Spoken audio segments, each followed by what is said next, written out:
दाता।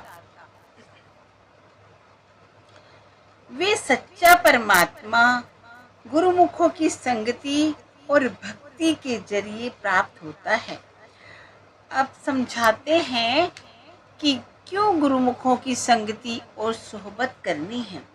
सतगुरु दाता सबना वतु का, मालिक के भगत और प्यारे, मालिक के नाम का, मालिक के प्यार का, मालिक की भक्ति का भरपूर खजाना लेकर आते हैं। उनका खजाना भी भरपूर होता है, उन्हें देने का हुक्म भी होता है।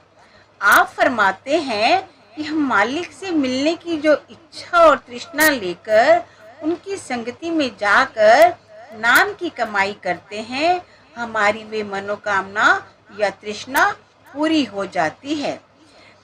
अगर किसी का खजाना खाली है, वे दाता बना बैठा है, उसका भी हमें कोई फायदा नहीं है।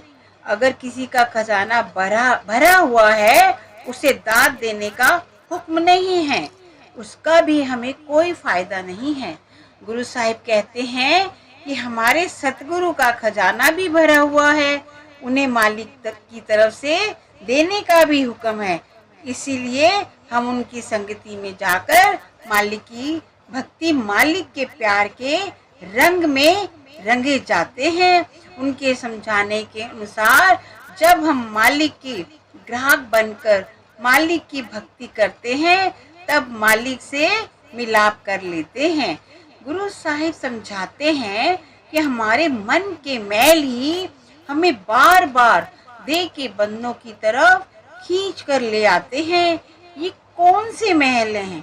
मन के अधीन होकर हम जो जो कर्म करते हैं, इच्छाएं तृष्णाएं करते हैं, उनका नतीजा भुगतने के लिए हमें बार बार दुनिया में आना पड़ता है। हमारा मन रचना के मोह या प्यार में फंसकर दिन रात कर्म कर रहा है, इच्छाएं तृष्णाएं पैदा कर रहा है। इसीलिए हमारा मन दिन रात अति गंदा या मैला होता चला जा रहा है। ये क्यों मैला है? इतना ध्याइए कि ये एक की भक्ति नहीं करता, दूजे भाई ये दूसरे की भक्ति में लगा हुआ है। गुरु साहिब का मतलब है कि एक मालिक के अलावा जो कुछ भी दुनिया में देखते हैं, ये सब दूजा है। तुलसी साहिब ने इस रचना को गैर कहकर समझाया है।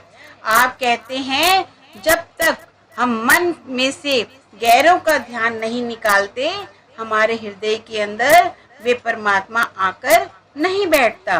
गुरु साहिब कहते हैं कि जब तक हमारा मन दुनिया का ध्यान करना नहीं छोड़ता, मन के मैल कभी दूर नहीं हो सकते, मन कभी निर्मल नहीं हो सकता।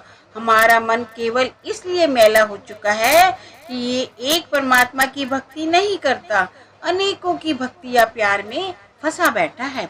हमारी पवित्र आत्मा पवित्र है, परमात्मा का अंश है, लेकिन ये मन का साथ ले चुकी है।